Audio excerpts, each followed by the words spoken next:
everybody. Welcome back to Cocktails and Rocktails with me, your most notorious groupie, Alice Rouse, author of this little book right here, and these other ones as well. You guys, new cover is coming. I know I introduced it a long time ago, but just kind of tweaked some things and been a little busy, so new cover is coming. Don't forget these books right here will be coming as well. And you know what's coming as always right now, you guys? Where you can get all that. My book, my merchandise, everything is down in that description. I will be starting a new merchandise store that will be linked right to this video. So be prepared, guys. Guys, a lot of cool things coming. Not just merchandise and stuff, but more cool things coming. Speaking of cool things, you know what the coolest fucking thing about this channel is? You guys are. Everybody here that is really making this an awesome community, communicating with each other, making new friendships, you guys making friendships with me, telling me your stories, lurking, everybody enjoying, having a laugh. You guys are fucking awesome. Thank you as always. And you guys, today, you guys give me the best ideas for episodes. I'm telling you, today we are going to talk about a little subject about some women in rock and roll. But are they the most loved women in rock and roll? No. We're going to talk about the Yokos of each band, of different bands. So everybody, and we're going to have a little whispers, because you know whispers go along with these little Yoko stories, and so do the demise of a few things. And this is our local proper brewing, you guys. It's really awesome. It's a pineapple, little kind of smoked sour lager, super delicious. If you guys can find proper brewing from Salt Lake City in your town, I highly recommend it. So everybody, grab your whispers, kick up your feet. Let's have a little cocktails and rocktails, shall we? Woohoo! Do do do do. All right, cheers, big ears. I love these guys. Proper is a really awesome little restaurant brew house here in Salt Lake City. Like I said, if you're visiting, hit them up. If you see them at the grocery store, pick them up. So, okay, let's get into today's little subject. So we're going to start off. I'm going to talk about several women, several situations, because you know what? Sometimes the Yoko, something that breaks up a band, isn't necessarily a woman. But that's coming. So, okay, we're going to start with the obvious. Yoko Ono. She's the reason why it's called Yoko. She has not only become a famous woman, but a verb as well, because it was so controversial that she broke up the Beatles, basically. But in reality, I think the Beatles were kind of going that way because they were moving into the more psychedelic, the more spirituality, the more 60s, 70s thing, you know, that was going on with the time, and they were progressing with the times. Although I think John was progressing in a more vocal, more public, not radical way, but more radical than the bands really wanted to be. And Yoko, I think when John Lennon met Yoko, I think it was just, she spurred him on with that aspect of his life. She really kind of gave him a new strength and belief in that. She challenged him to use his voice for something besides the music, you know. And even though that the Beatles were moving into more psychedelic, more different types of music with more meaning, they weren't going to the level that John Lennon was enjoying with it, the passion that John Lennon felt with it. And like I said, I think Yoko really kind of challenged him and spurred him on positively that way to be a bigger voice. And he just sort of outgrew the Beatles. So, of course, Yoko is going to be the blame. But my thing is, it wasn't just the Beatles, okay? You can be mad at the Beatles. The Beatles would have broken up anyway, I think. Like I said, I think Yoko just kind of spurred that on a little. So, what was I saying? Oh, but what I think the worst part of what she did was she came between him and the kids. Julian, from his first marriage. Like, he just dropped Cynthia, you know, and that was probably a marriage that was going to end, but Yoko made it 10 times uglier, you know, because she became involved. And he just became all consumed with Yoko, and I don't know how much she made it so that he was all consuming. I really don't know, because like I said, she came between him and the kids. I think she kind of gave it an ultimatum, it's me or nothing, or, you know, so he chose her, and to leave everybody else, Julian, his son, with nothing. And I think that's really deplorable for any woman to come between her, you know, a man and his kids. Really deplorable. You should encourage a relationship with the kids, no matter how strange a divorce makes it. Because a divorce, an ending of a relationship, a marriage, it's going to create some tension with the kids. It's going to hurt. We've all been there. Many of us have been there. So I think Yoko, she kind of spurred it off, because I don't think people had really paid attention before, or had this level of phenomena of love and support for a band like the Beatles that were so huge. Like, they were bigger than Elvis, you know? So I think or just as big as Elvis, or, you know, they kind of blew him out of the water for the next generation. So to have a woman come along and then, you know, he just leave his band and go full blown into everything they do, make some really shitty albums with her, like, sounding like an orca or something on it, you know, but like I said, I think the most deplorable thing about this situation from her part was strained his relationship with his son, Julian. Like, Julian didn't have a dad, but he was such a great dad to the kid with her, Sean. And neither here nor there for Sean, because he didn't have anything. He was a kid. He didn't have anything to do with it. But I think Yoko could have tried harder. Maybe John could have tried harder to maintain a relationship with his child, because Julian didn't choose that either. You know, so that's really for me. But in all fairness, Yoko didn't have it easy either. Let's face it, but you start a relationship and cheating and lies, it's going to fucking end up the same way. Somehow it may not end, but it's going to enter your relationship one way or another, which it did. We all know that John had another mistress that lived in the Dakota as well, in one of the apartments that he owned. We know that he was abusive to Yoko, physically, mentally, emotionally. So am I surprised that, you know, he left his kid behind? No. But did Yoko deserve that? No, not really. You know, nobody deserves that kind of abuse, that kind of bullshit from anybody. And Yoko didn't deserve it either, but did she make her choice to set her karma and the energy that she put out to get John?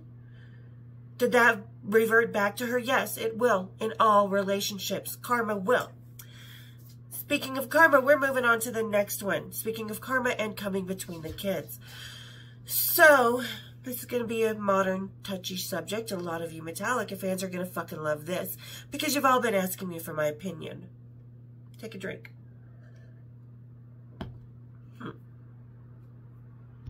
So, we are going to talk about James Hetfield and Adriana, but let's kind of start with Fran. As much as I think Fran was the best thing for James to make him a father, make him a family, give him the family that he messed up on, she kind of put a wedge between him and the band in the beginning, because she demanded he be at home with the kids and everything, and rightfully so, but at the same time, when you marry into that, yeah, ask any rock and roll kid. My dad was cool, he was a good dad, but he wasn't around all the time.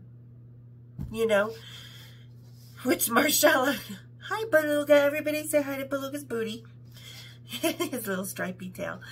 But, so, yeah, ask Marcella, she's kind of said it out loud, that he was kind of an absentee father, which a lot of us did have those. That was normal for us Gen Xers. Our dads were working all the time, and the moms were the, you know, parent. Dad came in when mom needed it. So, but, you know, that's a different ballgame when your dad's on the road and he's having to give more of himself to the fans than he is to his kids. Which, speaking of giving you more to yourself than your kids, when he met Adriana, let's face it, he was not exactly divorced yet. So, and my opinion on this is a lot to do. There was already one nail in the coffin of Metallica, which, let's face it, you guys, Metallica is nothing but the U2 of metal. There is nothing significant, really passionate. The music they make now is a formula, and they really seriously phone that shit in. Literally. Like, they're not even in the studio together like they used to be. And for me, a band, being in the studio together is really important because you get that passion, you get that feedback, you get that moment where you're all coming together and making this really killer music. And this album, that's done. So, but anyway, that's besides the point.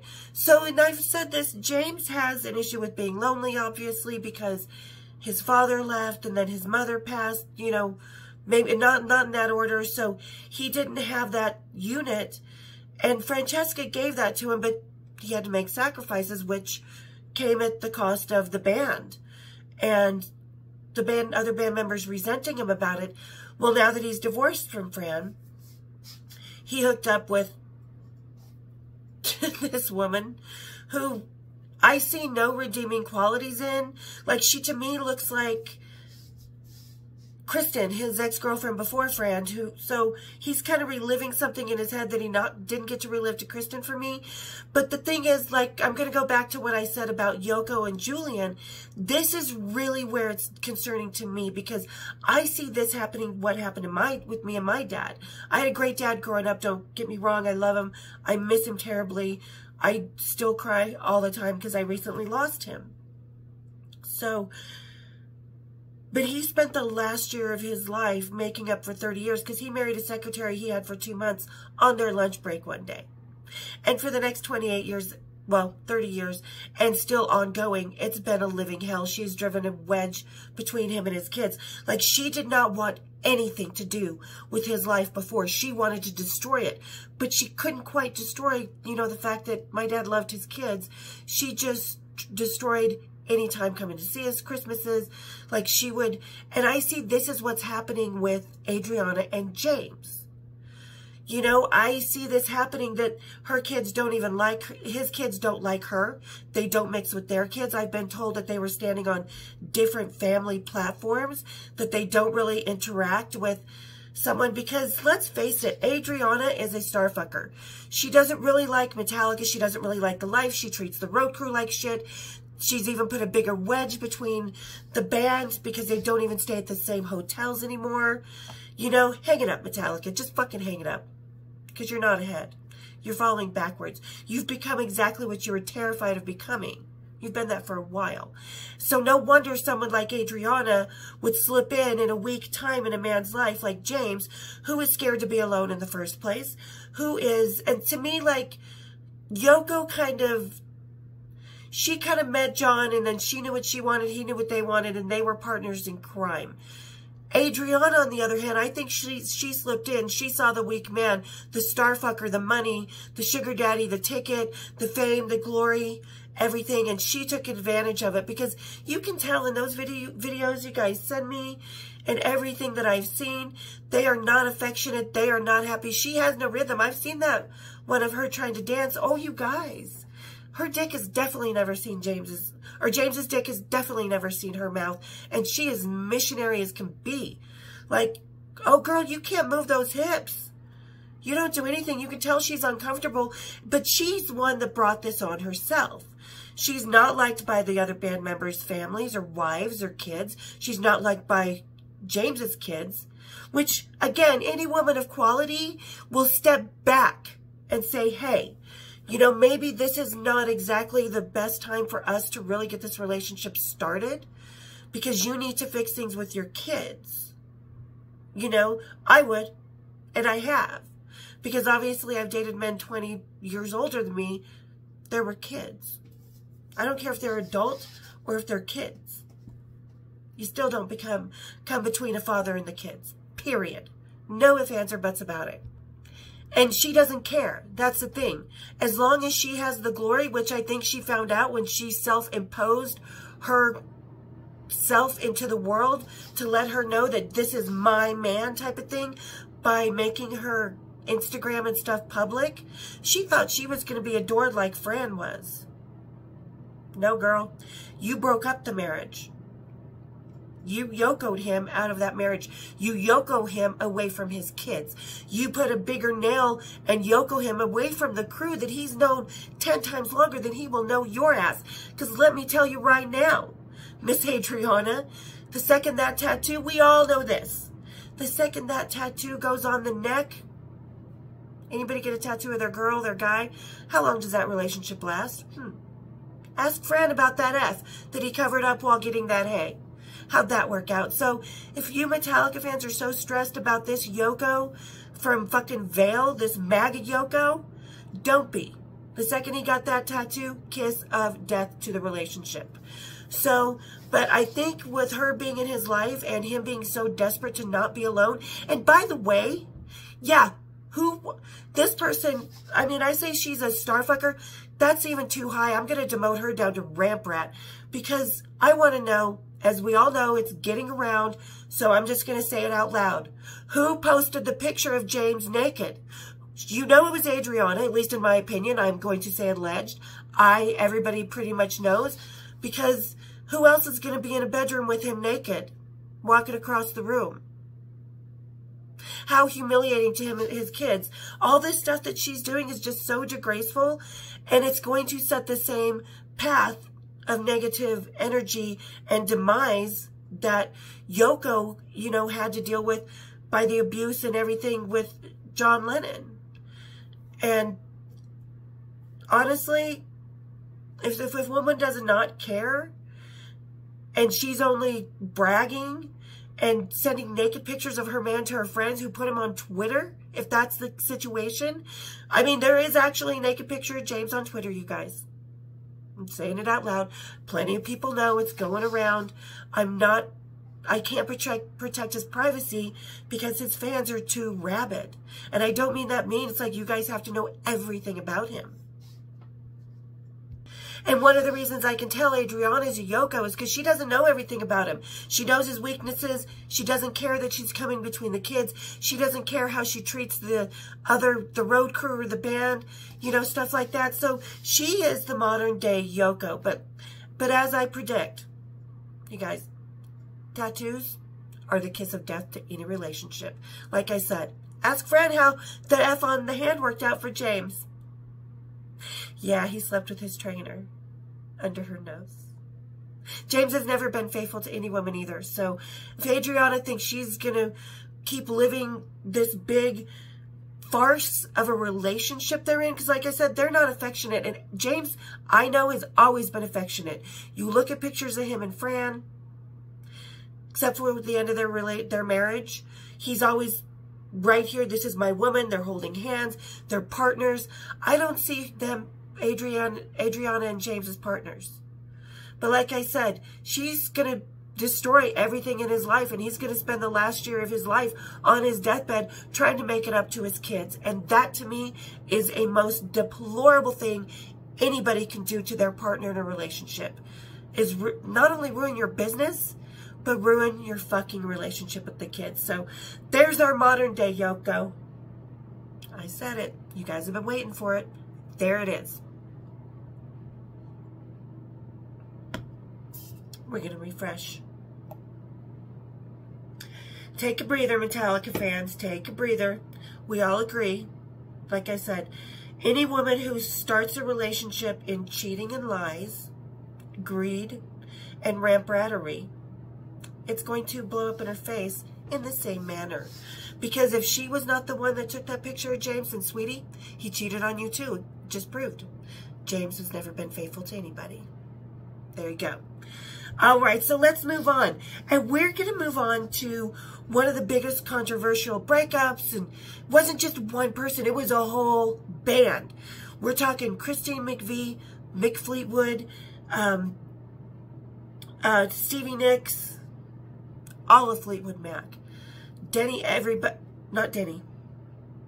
What's his name, Denny? The other guy?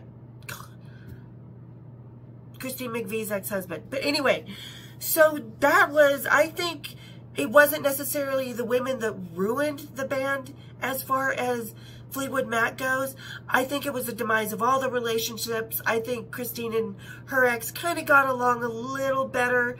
but then they were all sleeping with each other, and that was just a mess. That was just a mess. So I think it was more the Yoko of this breakup of this band, I think was more Lindsay. Because Stevie Nicks was writing some pretty brilliant songs about her ex that she made her ex play. Well done, you girl. But he was writing some pretty vicious songs about her.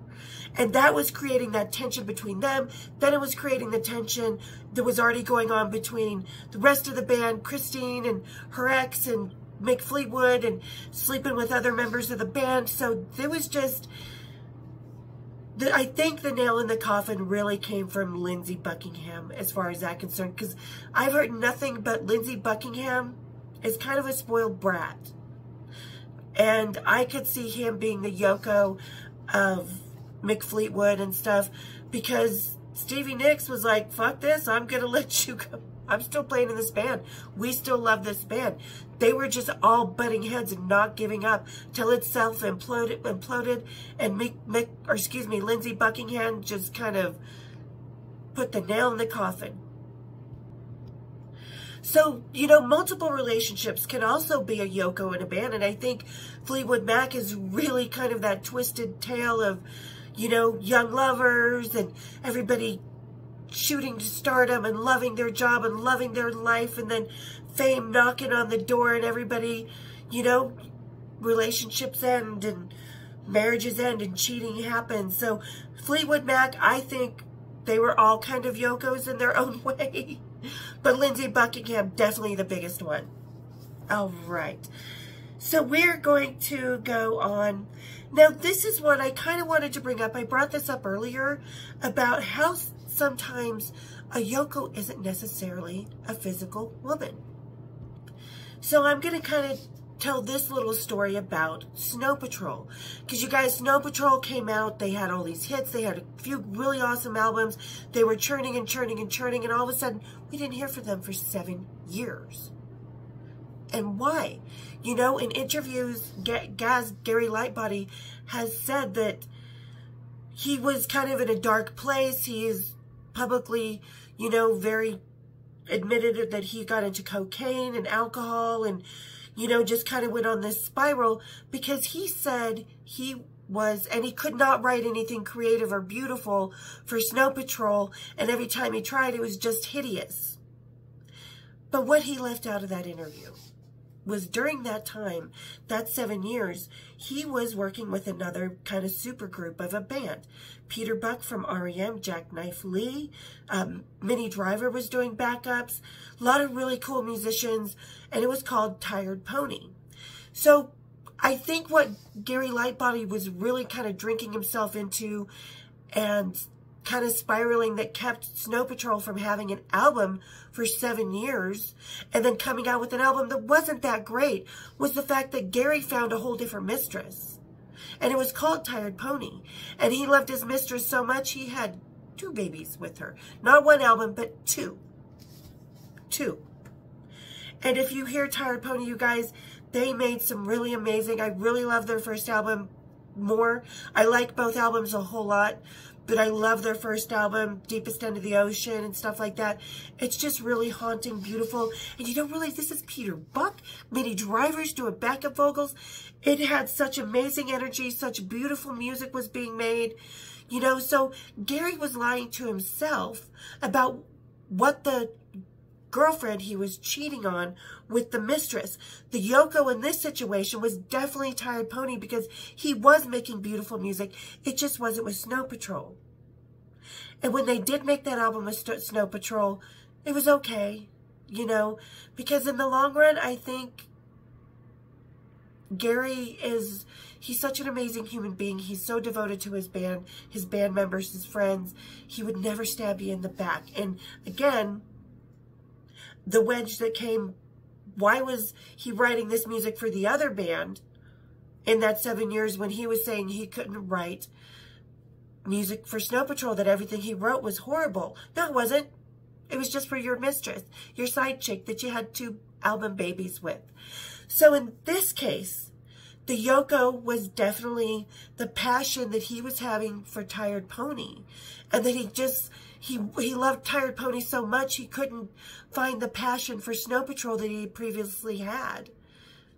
And as much as he loves it, I still think he can't find it. So his passion for another band kind of put Snow Patrol on the back burner, and I'm not even sure what they're doing these days. It's kind of wishy-washy. So Yoko can be a band, you know? And like Fleetwood Mac, Yoko can be the whole band. But there's always... Now, we're going to go into a more kind of other little grungy kind of situation. We're going to talk about Courtney Love. And this will be quick because we all know. Nobody in Nirvana really cared for Courtney Love. She was loud, abrasive. She controlled Kirk. She screamed and yelled through fits till she got her way with him. You know, no, I don't believe she was calling people to unalive her husband. I know for a fact, because I was living in Seattle when Kurt passed away, that she was calling the heroin dealers they all knew and said, if you sell to him, I'll unalive you. She was threatening them because she was trying to protect her husband. Whether things are, you know, but in the long run, yeah, I think she put attention on the band. Would Nirvana have broken up? I really don't think so, because I know Dave and Chris Novoselic could be pretty tolerant. They're going to voice their opinions. They're going to tell you how they just, you know, without a doubt. But I think they could tolerate the situation because they did see the divorce coming, because they did see the end of that marriage, and that Yoko wouldn't, Nirvana could have out-survived Yoko.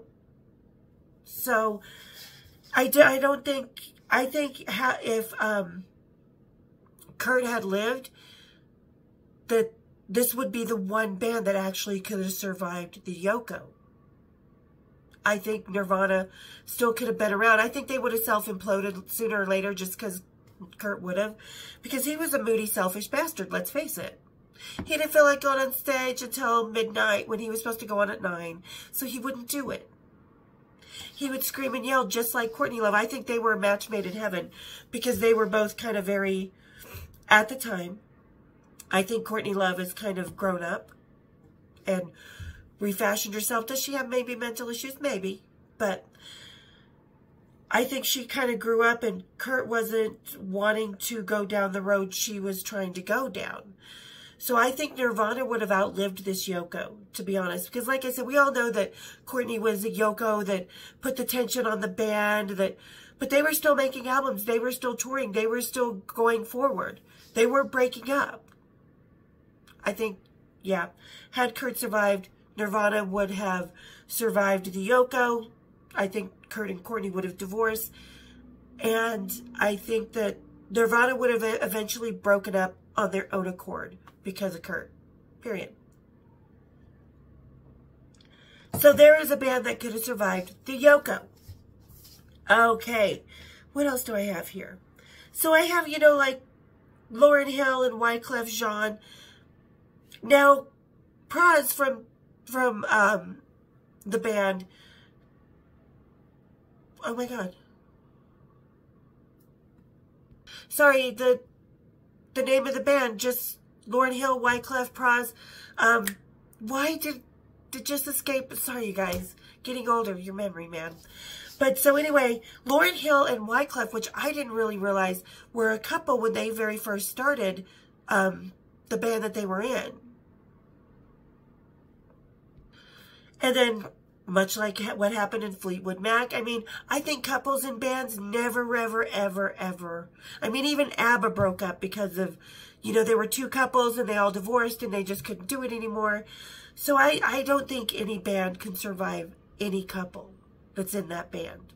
Even though Fleetwood Mac got back together and stuff, they still broke up and they still all went on their merry ways, did their own things. And same with Wyclef and Lauryn Hill and Praz and everybody, because once Wyclef and Lauryn broke up, and we all kind of figured out later on that Lauryn might have some personality, totalitarian issues, mental issues, you know, So I think she was kind of the catalyst of why that broke up. I think she probably made it more difficult, didn't want to be around Wyclef, caused the tension in the band. Bye-bye, band. You know, Hello, married to Ziggy Marley's grandson or son, having kids. I don't know if they still are, but definitely Lauren was the catalyst and the Yoko in that band, I think, because I could see her kind of mouthing off, having a couple episodes, making it uncomfortable, Wyclef getting sick of it, he leaves, she leaves, bye. So there's another Yoko for you. And we're going to end on this one with the Mamas and the Papas, because the Yoko in this band, I don't think was any woman. You know, people can say it was because Michelle Phillips started sleeping with Denny, which hurt, you know, Mama Cass, because Mama Cass was in love with Denny, but Michelle Phillips was married to John Phillips. I think right there, John Phillips was the problem that broke up the Mamas and the Papas. So we have a male Yoko here, because let's face it, we all know by Mackenzie Phillips' biography, John Phillips had some motherfucking issues. And especially when he added drugs to the mix. So he committed some pretty heinous acts in his life. And one of them was just getting his daughter strung out on drugs. And then the domino effect of what happened afterwards. If you guys don't know, check out Mackenzie Phillips' biography.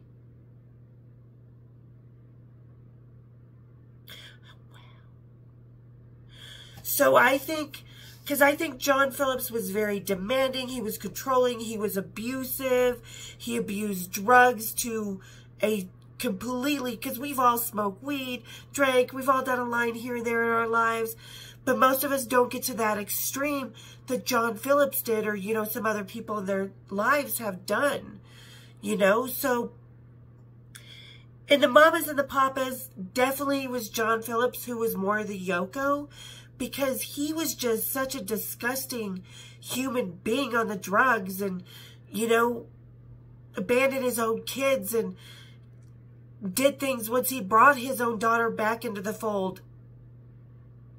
I don't know how he was with Bijou Phillips or his other kids, because I think all of his kids are beautiful. I love Bijou Phillips as an actress. You know, I think she's a cute little thing. But, I mean, she's like a little sister, cute little thing. But I just think when it came to John Phillips, he was destruction personified from hell. And definitely abused Michelle Phillips, his previous wife. Before that, his second wife, his wife after Michelle. Definitely abused his daughter. Way worse than... Seriously. But, so... John Phillips, I think anything he touched, while it might have turned to gold for a while, it was going to turn to shit, because he was shit. Let's face it. He might have tried to make up for it, and Mackenzie might have forgiven him, and his kids might have forgiven him, but no, that man was a fucking Yoko all the way, because it was either his way or the highway, and that's how Yokos are. They're like, I don't care. You give up your kids. I have kids. I want you to be the daddy to my kids. I want us to have the family unit. But it's like, you know what? You got to have a family unit is a bigger thing than just what your biology is. A family unit has to do with the kids from a previous relationship, has to do with the band, has to do with your relationship, has to do with, you know, so much more. Family unit, especially in rock and roll, is really kind of personified as something much bigger than what we see as the normal society version of a family unit. We're not Norman Rockwell in rock and roll, and I don't expect us to be, you know, but I think that... Where was I going? I forget sometimes. So, yeah, there's going to be infidelities. There's going to be... you know, breaks up of marriages. I don't know one rock star really besides Alice Cooper who has been married to the same one, Ronnie James Dio. Nope. Eric Clapton slept with George Harrison's wife, and they got divorced and married. Yeah, that was a messed up situation, but they didn't break up any bands or friendships. So I think, you know, Yoko is something bigger than just what we see Yoko as. And, you know, even in the movie Spinal Tap, Yoko is parodied as another woman breaking up the band. But like I've shown you, with Snow Patrol and Tired Pony, with the Mamas and the Papas, you know, it's not necessarily a woman that is the Yoko that tears apart the band. And sometimes it is drugs. Sometimes, what have we heard from Marilyn Manson? In years. Nothing. Nothing. You know, so drugs, egos, things like that. Yoko comes in many different forms. Tell me, you guys, down in the description or down in the comments, tell me about other Yokos that you know that I might not have touched here. You know, let's start this conversation. And for you Metallica fans, don't be going around and saying my expert opinion. This is just my opinion from my own personal experiences, because I see James doing what my own father did. And don't get me wrong, I always loved my father, much like Callie. She tolerates the girlfriend because she loves her dad. But that girlfriend's going to take her dad away more than the road did. So, and as adults, it sucks even worse, because we were adults when my dad married his secretary after 2 months on their lunch break. And this is the kind of situation I feel James and Adriana are in. That's just my opinion. So, there it is. And I think a lot of us can agree on the modern day Yoko that we're going to sit there with the popcorn and see how this shit show plays out. All right, guys. Hope you enjoyed today's episode. Hope you had fun with me. Like I said, go down in the comments. Tell me what you think. Tell me more Yoko situations that I might not have touched on. And let me know more things you guys want to hear about. More subjects you guys want me to touch on. So, all right, guys. Thank you again for all the love, all the support, all the amazing friendships. Thank you to getting to the end of the episode with me. You guys fucking rock. And again, we'll see you next time here on Cocktails and Rocktails. Cheers, big ears.